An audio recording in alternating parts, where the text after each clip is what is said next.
Hey folks, it's Jeremy Kirkland. You're listening to Blamo. How we doing? This is my podcast about people wearing clothes.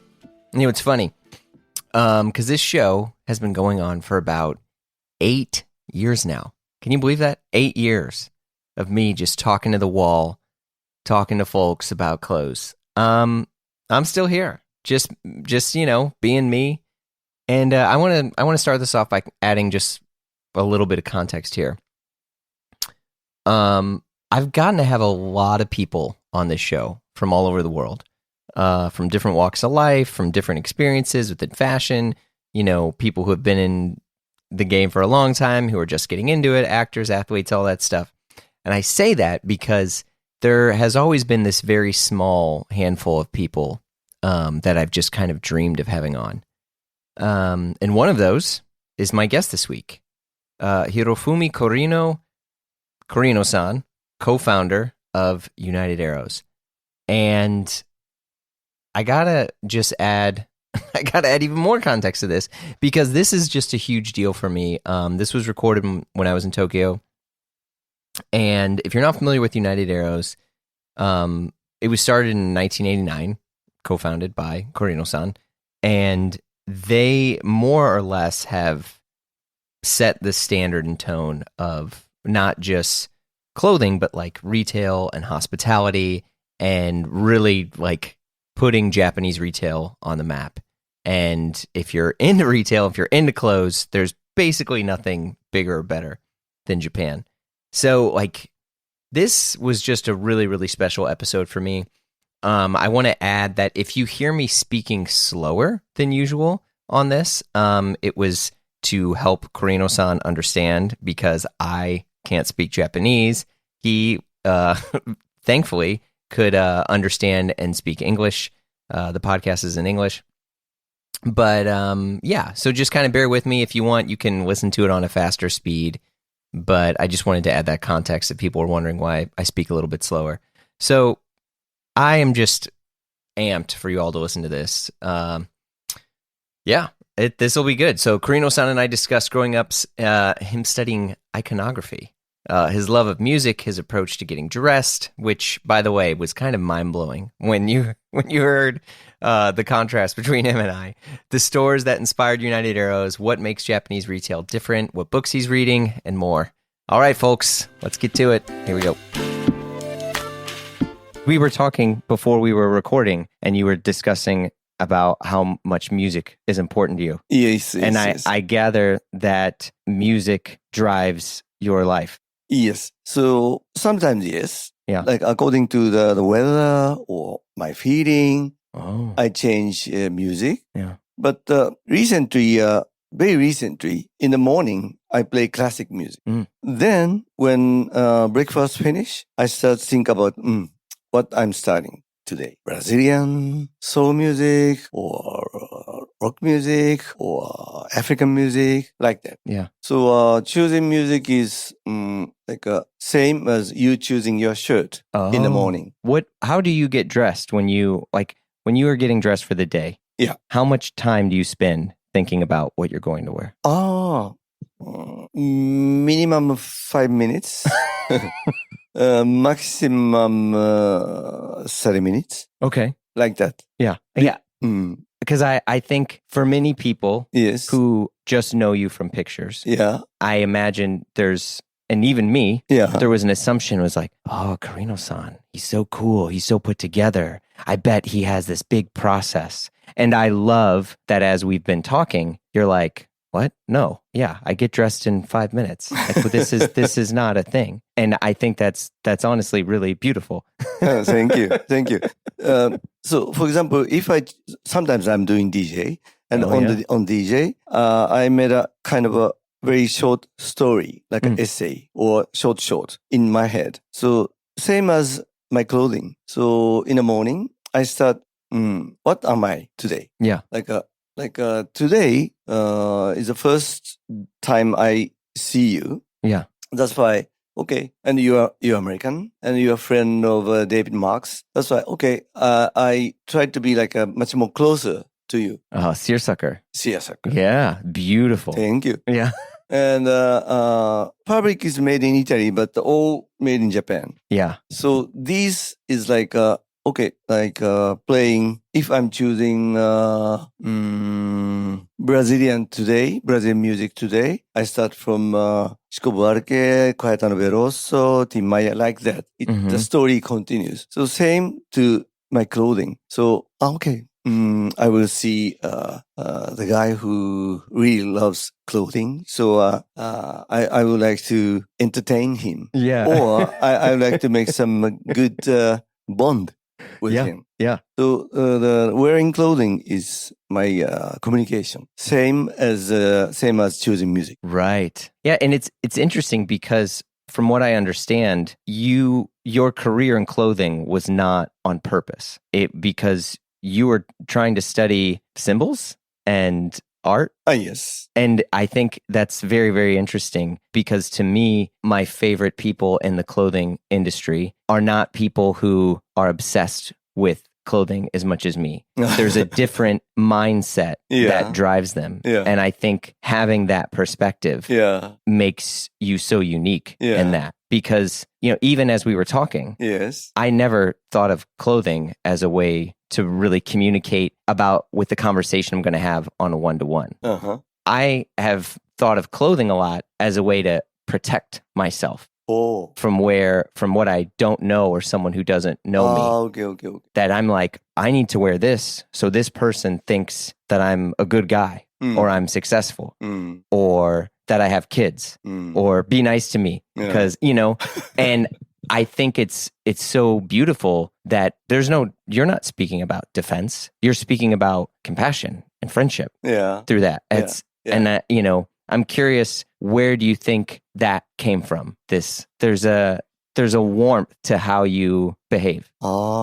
I never think about that, but I'm very happy about your comment. Yeah. Because I try to be open. And when I was a kid, maybe more self or like a short temper. But as I grown up, I try to be more thinking, more communicative, more care about the other people. Maybe I was born in 50s, raised up in the 60s and 70s. So were you born in Tokyo? I was born in New York. Oh. Yeah, but I just stay 1 year. Oh, okay. Because of my father's business. So he was working in foreign affairs. Yeah. Yeah, diplomatic court, kind of. So my family, my parents was there, 1950s in New York. So I just spent 1 year in New York and then back to Tokyo. And with the same reason of my father, I spent 2 years in Vienna, Austria, 4 to 6. Oh. But still just 2 years. So that was like more than 60 years ago. Yeah. So, but better than the memory of United States, some part I remember. Especially for the music and art. So in this point, I really thanks to my parent because if I keep staying in Japan, I have no chance to go to museum, opera, operetta, concert, like age of 4 to 6. Right. But in Vienna, there's no other entertainment. So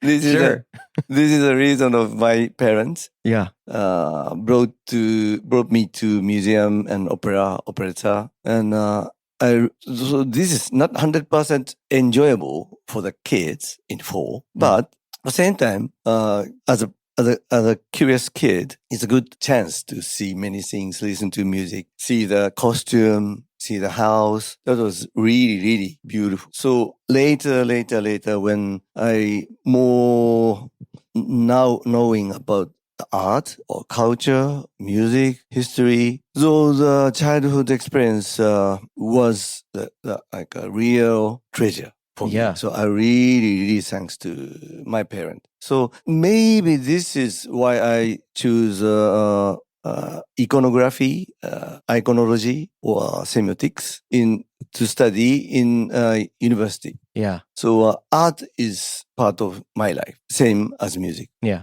Yeah. Were there any artists that you were drawn to the most that made you into iconography? Yeah, iconography is to analyze the picture or analyze the visual. So for me, there's no like or dislike because we like to analyze the picture. So it's exactly the same story about the Da Vinci Code. The Da Vinci Code. Yeah. Yeah. Okay. So when Da Vinci Code comes up and made a big hit, I was surprised. Before that, no one knows about iconography. Right. But that was a story about one guy who is a specialist for iconology, and he is like becoming like detect kind of activities. Yeah. So this story and the movie picture makes me think about, I was in a very small world, but suddenly the same small world can change or relate with more bigger world. Yeah. So the iconology becomes the theme for Hollywood action movie. Yeah. Did you ever, with that mindset, did you ever start to apply that to individuals? Because it sounds like, in a lot of ways, that's how you're applying it to how you get dressed, to where basically everything is symbolic, but there's a way to analyze that further.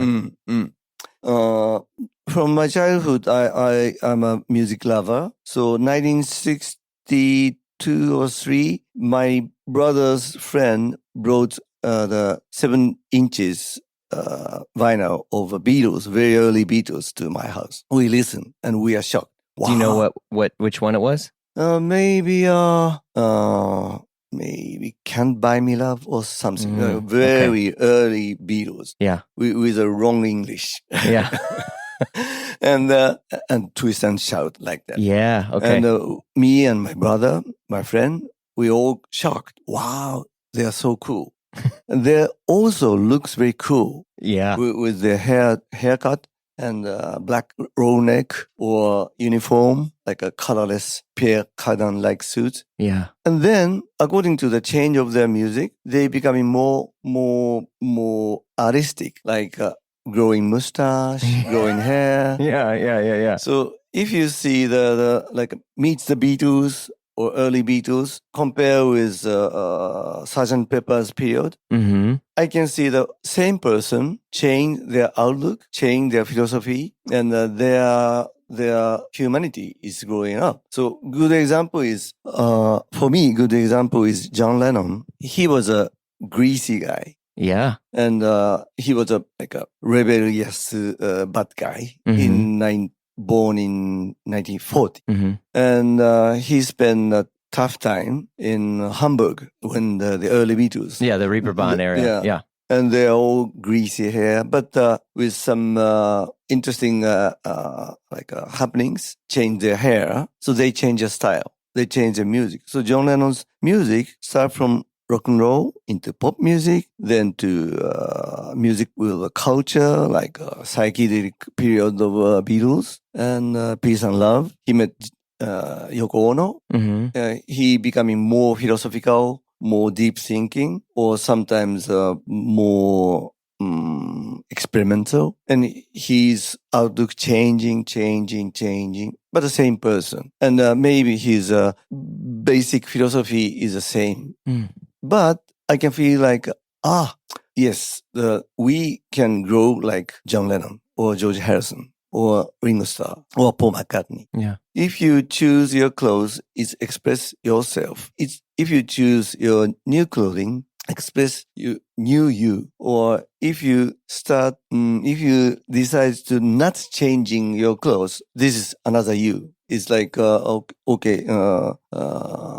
like less materialistic or less modern way. So anyway, choosing clothes is the reflection of you. Yeah. So I want the other people to understand me, but I don't have to protect myself. I don't have to too much expression to like push myself to them. Yeah. So just if you like my 3-chord, I play this 3-chord. Yeah. Like that.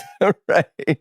So, you had founded United Arrows in 1989. Okay, 89. We started. And before that, you were at Beams. Yes. Right? Yes. 1977 to 1989, Yeah. our all over team was in Beams. When you were creating United Arrows, was there, it sounds like, again, like some of the iconography was kind of how you're studying other stores. I mean, before we were recording, we were talking about kind of like legendary, American retail, Yes. And when you were creating the vision of United Arrows, how much were you pulling from some other American stores? Yes. For United States, Barney's New York, Bergdorf Goodman, Paul Stewart, or Louis Boston, or very classic part, Brooks Brothers, J Press, or cable car closures. Those people, those stores are our idol. So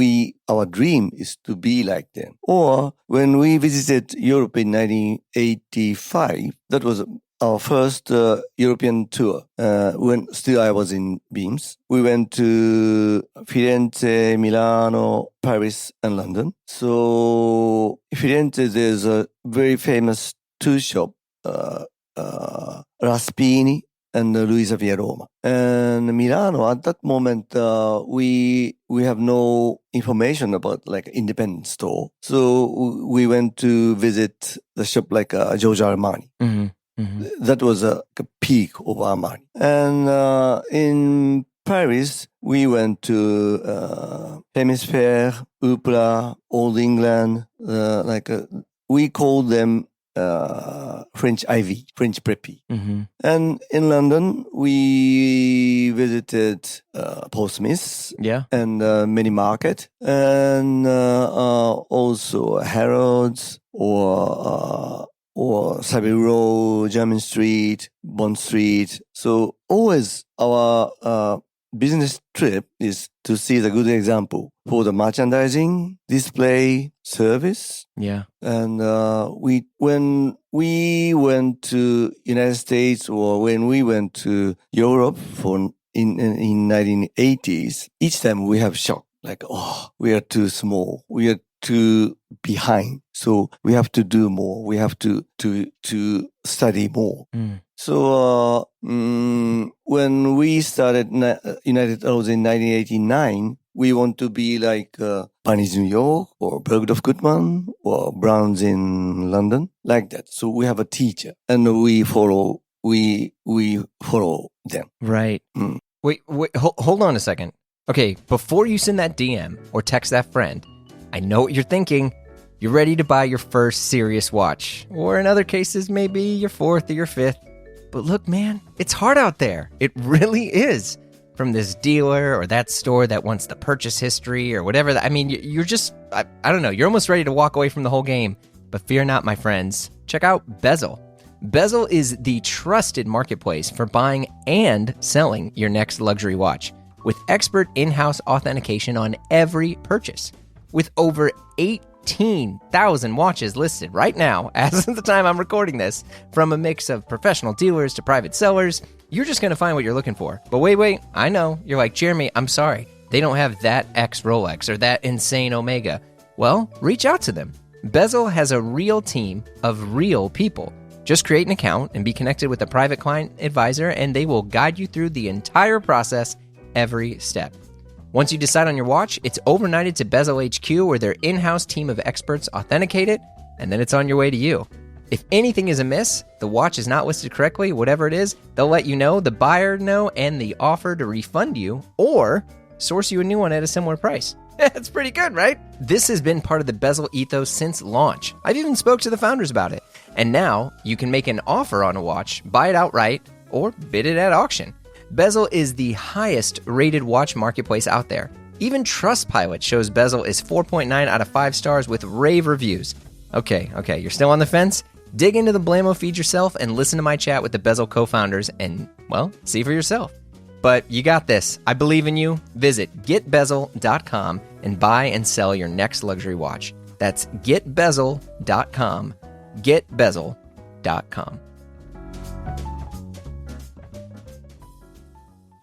But I'm curious, like, how is it? Because I feel like you were talking about how you were taking inspiration from these places, but you didn't copy them. And I feel like now it's very difficult for people to try to, I'm going to air quote this word, like, to take inspiration from and not copy. And I'm curious how you were able to really accomplish that, because sure, maybe United Arrows was informed by some of those stores, but they're not. It's United Arrows is not, any of those stores. And also, I would say now they're coming to you to understand service, merchandising. I mean, even for me as a person who's worked in retail for a long time. I mean, I'm not, I'm almost 40 and I've been obsessed with it. Like the standard of Japanese retail, you can't speak without saying, but United Arrows, because it's so incredible. And, even as I was, I've been to the United Arrows here and was walking around, and there's just no detail that's, overlooked or anything. It's all perfect. But I wasn't like, oh, this is like Bergdorf Goodman, or this is like that. So I'm curious how you were able to take just the tiny bit of it, but improve upon it here. Oh, it's important and it's a very difficult question. Yes. because maybe the original, the Bergdorf or Barney's, is too great for us. So we catch up the spirit, but we couldn't copy. We couldn't copy the building. We couldn't copy the display. We couldn't copy the shopping bag. So maybe we are not so original people, but literally, naturally, we became original because we tried to be original. So maybe like 100 or 150, 40 years ago, Barney's or Bergdorf or Hermes is the same. Like they tried to be original. They tried to walking down the street. They want. It makes them like that. Yeah. So if I should spoke about the most important thing about the United Arrows is hospitality. Yeah. Because this is a very good part of the Japanese mentality. And we brought up, we educated in this atmosphere of hospitality from my mother, grandmother, grandfather, neighbor, school.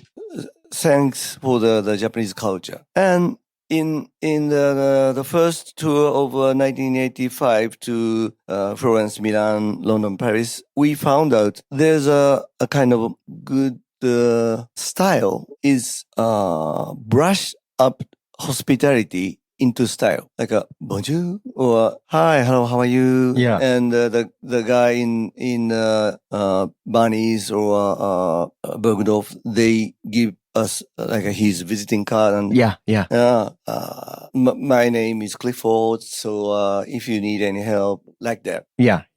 Japanese way is more modest and quiet. So we felt like, okay. So this is a good combination of hospitality brushed up into style. So maybe past the 30, 40 years, we try to brush up the hospitality into style. Yeah. But finally, it becomes our weapon, our power. Yeah, it is. And, it's interesting because, as the industry has grown so much, you have e-commerce, right? Which it's good and it's bad. I'll say this. I think it's great that people from different areas are able to purchase products. But, when earlier on, when United Arrows is thinking about entering e-commerce, how were you trying to approach that in a way that wasn't compromising the incredible physical level of service that you had? Because I think that's the interesting thing, because now, I say this with the context of the fact that now more people are just e-commerce brands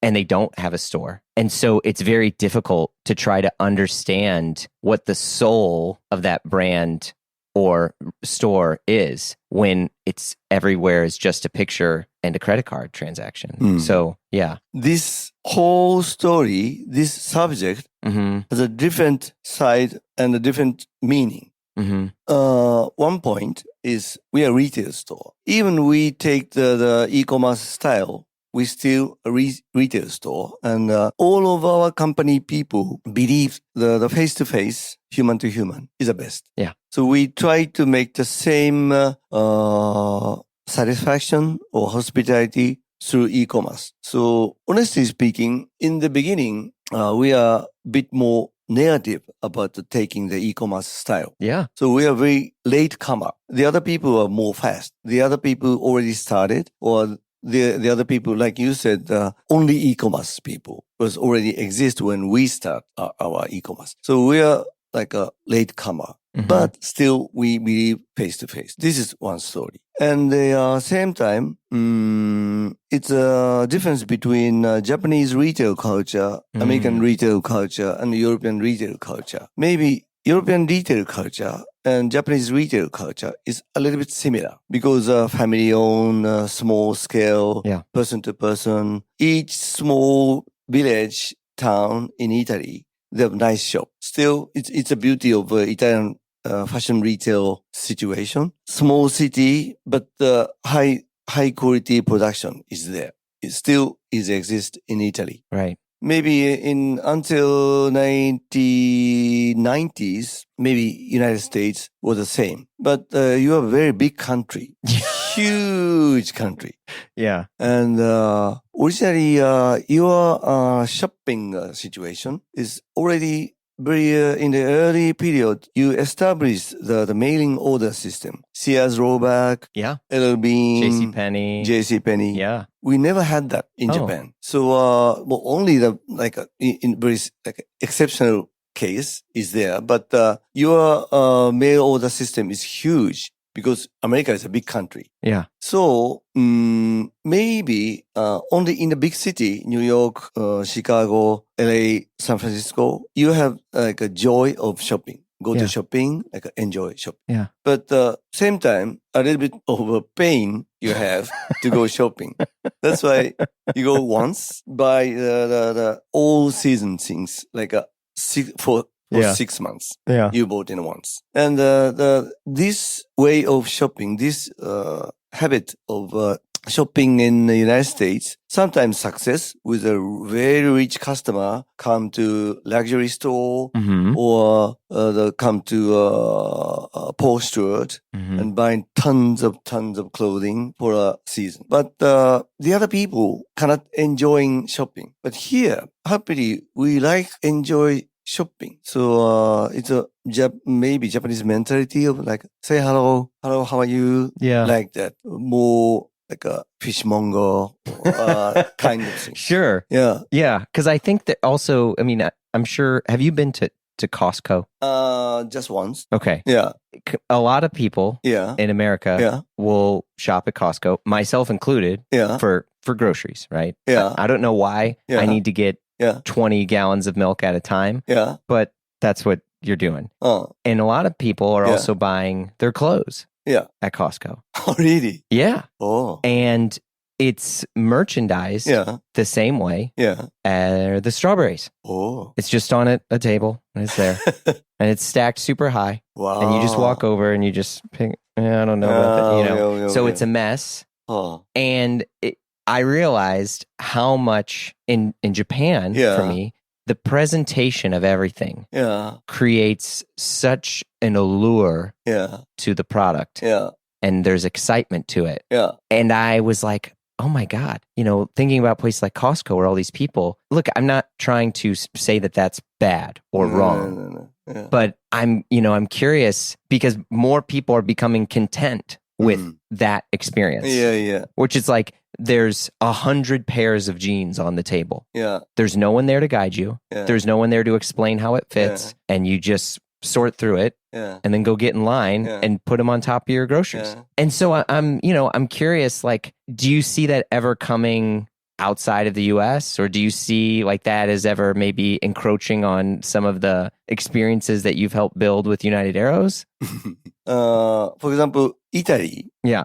I feel becoming closer to United States. I know. Yeah. There's more big supermarket. Yeah. People buy fast fashion and more like stay in their house. Yeah. And COVID is another reason. Yeah. So I released my book 3 years ago. The title is After the Mode. So during I writing the book, COVID coming. So editor and me discuss about should we postpone this or should we continue? And I said, okay, let's do it right now during the COVID. Otherwise, people were more afraid of going out, going shopping, see the people. So in my book, in the first chapter, it's about the COVID. Now we are in the COVID situation. Yeah. No one can go out. But still, I believe we will have the solution.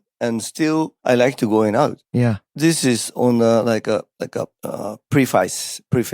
I write that. I wrote like this. Then another subject is nothing comment about the COVID because it's a like I like to talk about basic things or about my life or my business or fashion. So if I have a 20 chapter, only first and the last chapter is about the COVID, and the other part is I want to be timeless. Yeah. Okay. Yeah. So I'm very curious about how this COVID situation affect people. And in Japan, of course, unfortunately, there's a lot of people who affected or some people passed away. But for the number is less than Europe and United States. And effects of the culture change, I can see positive change in Japan.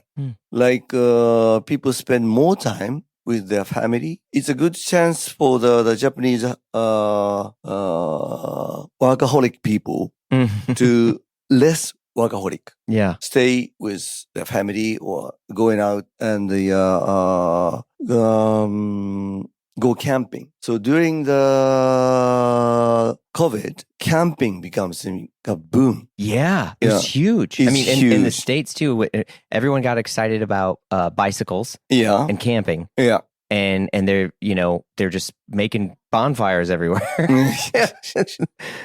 So it's a good result. Also in Europe. But at the same time, in United States and in Europe, the people who going out to wildlife is more sporty, more like sports. But in Japan, it's more combined with the city life. Yeah, it's interesting because they brought their favorite clothes. They brought the things to cook and cooking in a very nice way. Or sometimes they think about their tent or interior and making photo and put it in their social media. Yeah.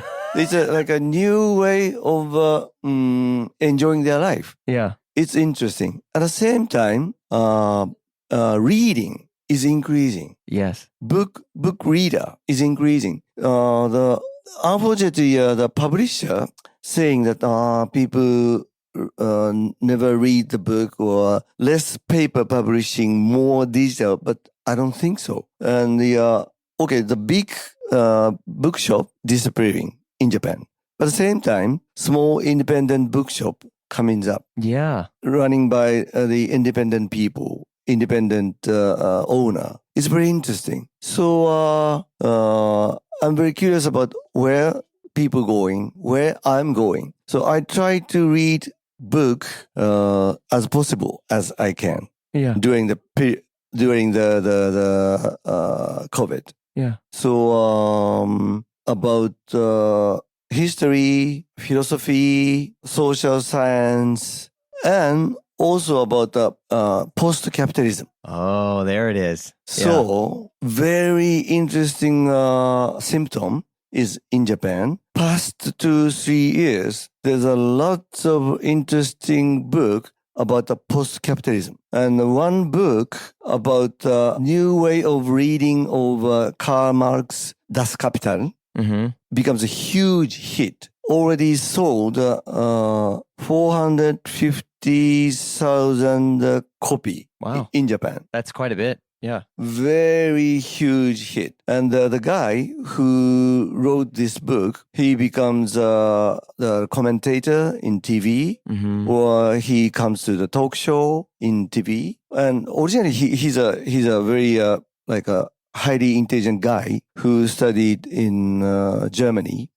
His name is Kohei Saito. And now he teaching in Tokyo University, the best university in Japan. And he graduated the university in Germany. He received the Deutsche Prize. This is a prize for about study for Karl Marx. As the youngest, he received the prize. Oh, wow. So he becomes like a kind of a cultural hero of 21st century in Japan. Very interesting. At the same time, he's a stylish guy. Yeah.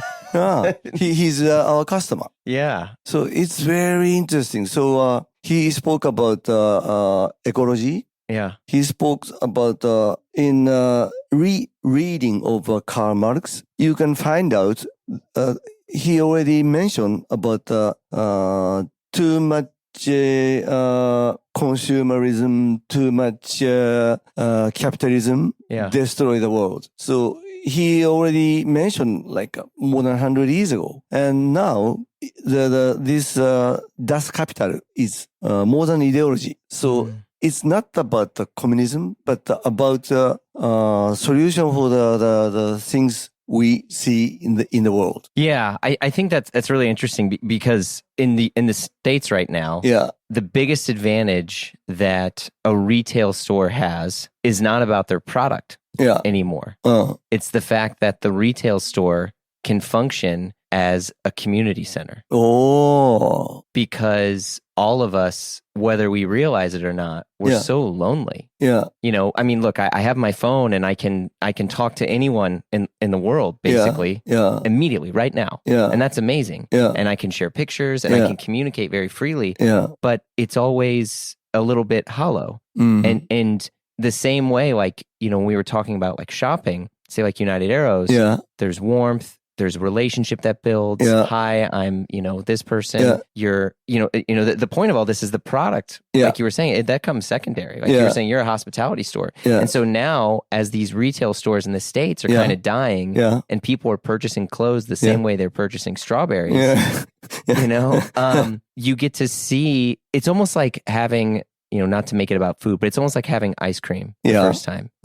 You never knew that it existed and how it tasted so good. And when you see like a good retail store and you recognize that this is where you go and hang out. You know, in New York, I don't know if you see like on the internet or whatever, all these people, and you're like, oh, like this person's hanging out here, this person's hanging out here. They may not be buying a bunch of clothes. But they're in the store. And it becomes this new place to hang out. And then the clothes kind of sell themselves because you're there all the time.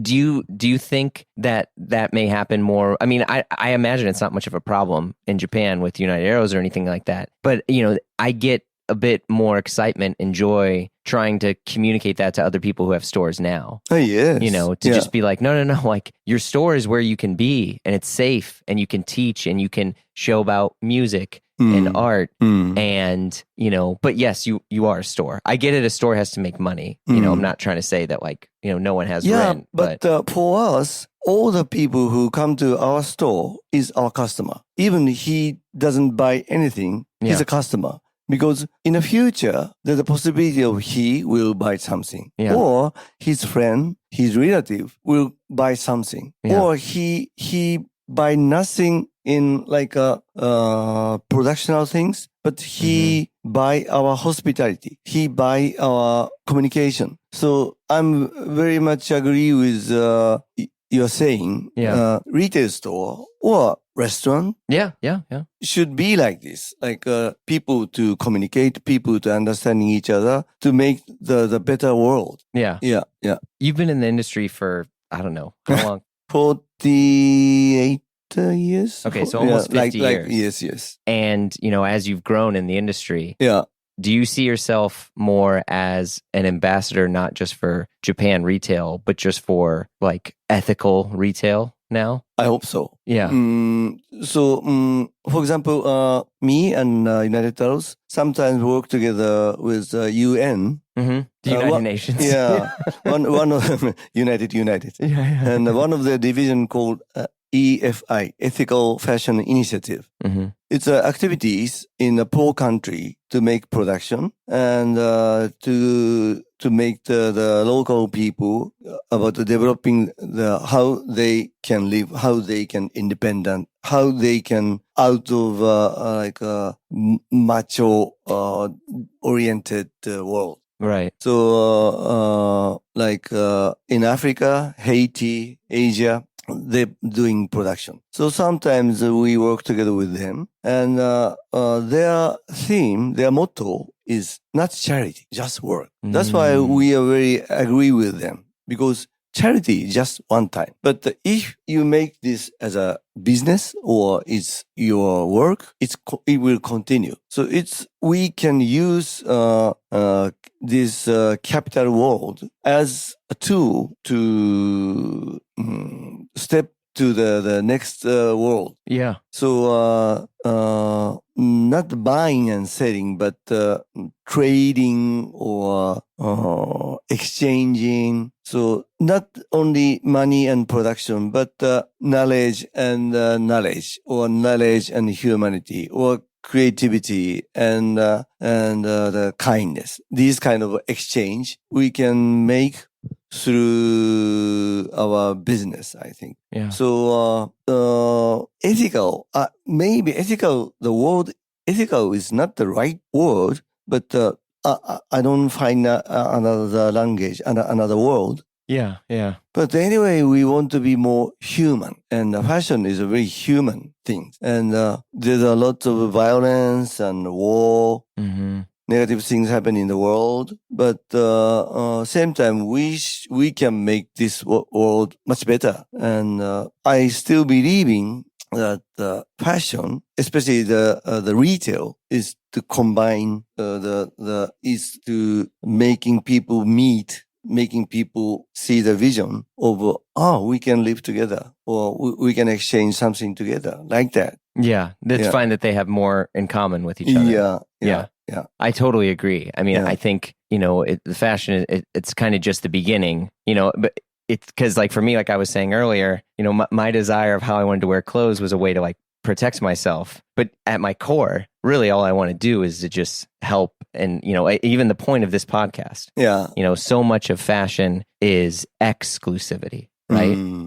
Sorry, they only made 2. You can't ever have it. Sorry, you can't afford it. Sorry, this. And for me, I've always tried to be like, no. That doesn't matter. You can still, express yourself in a way that can be exciting. Like I'm more attracted to confidence. And I think, the fashion is where it can sort of start. And just hearing you communicate all this stuff is very, very exciting and inspiring for me, because I think for many people, you are, kind of the ambassador, informal and in some cases formal ambassador for retail globally. I mean, so many people I know, stores in the Midwest, or stores in the United States or Canada or whatever, will look to you specifically and what you've done with United Arrows as a way to console themselves during bad times and inspire themselves for the next time. And I think, it's very incredible what you've done and what you've built, and how you communicate about that. Thank you. I'm very happy to hear this. So if someone asks me or our company staff about why you survive, why you success, is we believe. That's why only we believe in customer. We believe in retail. We believe in ourselves. So maybe, so in this context, success is not the right word, I think. So maybe for the economical point of view or capital point of view, okay, we are success. Sure. But the real success is how many customer we can satisfy them. How many customer we can make them happy. Yeah. Do you know altruism? Altruism? Yes. It's a very common in Japanese mentality, but especially in myself, getting older and older, I really feel this altruism is important. During the COVID, there's a lot of special TV program about the many philosophers talk about this, from United States, from from Israel, from France. Mm-hmm. And one of the French philosopher, he said, altruism is a counteraction or the key of solving the problem of COVID. If you try to help the other people, if you're not too selfish, you can solve this problem. Like wearing a mask is not against the virus, but you stop your virus to other people. Yeah. So it's a very simple example of altruism. Yeah. Yeah. Yeah, I think that's very true. Yeah, because there's not, like when you launched United Arrows, it wasn't because you wanted to beat beams, right? Yeah. I mean, I've like there's not a competition in a way. Like I think the mentality, like have you heard of the phrase a rising tide lifts all ships? In the fact that like we can all get by all this together, versus like, no, this is my idea. You can't ever have it or use it, because, as we were talking and I was talking about how what you've done is inspiring these other stores, you weren't like, oh no, we can't let that happen. It sounds like that's the point, right? That's something you want to do now, Yeah, very interesting activities among Japanese retail store is, okay, we are competitor, United Arrows beam ships, but at the same time, we made an association of study together. Yeah. To brush up our hospitality. Yeah. And that would never happen in the States. So still like once a year or each season, there's a kind of conference between those beam ships, United Arrows, Tomorrowland, maximum 10 stores. And we have a discussion. Yeah. And we're talking about hospitality, or salary about our working people, and our concept for like for social things like that. So this is a very good chance to sharing our thoughts, but not to like this is not decrease our competition. Still, we can be a good competitor, and we rise up together. Right. Yeah. I think that's really beautiful. So it's like a union. Yeah. Is this, as the stuff that we were talking about, is this where you spend most of your day to day now, in terms of your own? Oh no. I'm the one of the early member of these activities, but now new generation doing this. So my main activities is not this. Yeah. What's your main activities now? Like a perfect day for you? I started United Arrows in 1989. Yep. First shop 1990. And I did the managing director and creative director 20 years. 10 years ago, I resigned as a managing board, becoming advisor. Still, each year, I renew my contract with UA as a advisor. So now my main mission is to like talk with the young people. So I don't want to say education, but a kind of education. Yeah. So going to the showroom together, going to PT together, and have a conversation. And how do you think? What do you feel? Like that. Or still, we sit on the same table, see the fabric and discussion about 2024-5 autumn winter, 2005 spring summer. Like that. Yeah. So still, I like to work in front. Still, I like to work in a tangible way. Yeah, hands-on. Yeah. So I spend maybe if I think about the perfect day, it's like a meeting in the morning, interview in the afternoon, and finish in the evening. Take a walk like from here. Sometimes Aoyama Ichome, this place to Shibuya. Like 40 minutes. Or this place to Harajuku, 20 minutes. It's a good for health. Yeah. Good for seeing people. Good to say hello to the other shopkeepers. And still I'm enjoying this. Yeah. And sometimes in the weekend, if somebody asks me, I'm doing DJ. DJ. So music is still the soul. Yeah. I didn't even get to ask what's your favorite Beatles album? Beatles album. Yeah. Or if you had to choose 3 albums that are the most important from to you. Beatles. Just anything. If I choose from Beatles, their how can I say their evergreen 2 album is Revolver Yep. and Sgt. Pepper's. Yeah. But Sgt. Pepper's is very conceptual. Revolver's my favorite. Revolver is a little bit more rock. Yeah. So both album I like very much. And if I think about the whole history of rock music, I like David Bowie, Brian Ferry, or if I see more category, Marvin Gaye. Mm-hmm. He is my hero. Really? Yeah. I like soul music. Yeah. So Marvin Gaye or Donny Hathaway. Yeah, Donny Hathaway. Yeah. Or my friend's dad is Roy Ayers. Oh. Yeah. Really fantastic. Yeah. I like those jazz funk music too, of course. And I like classical jazz music, but recently I listen to more Brazilian and African. Yeah, like Mulatu Astaki. Yeah. I always mispronounce it. You're fine. Yeah. The Ethiopics. Oh, fantastic! So good. Yeah. That's great. Yeah. It's cool. Yeah, because I feel like for me now, I get more of my like fashion inspiration from musicians and actors and stuff than anything. Yeah.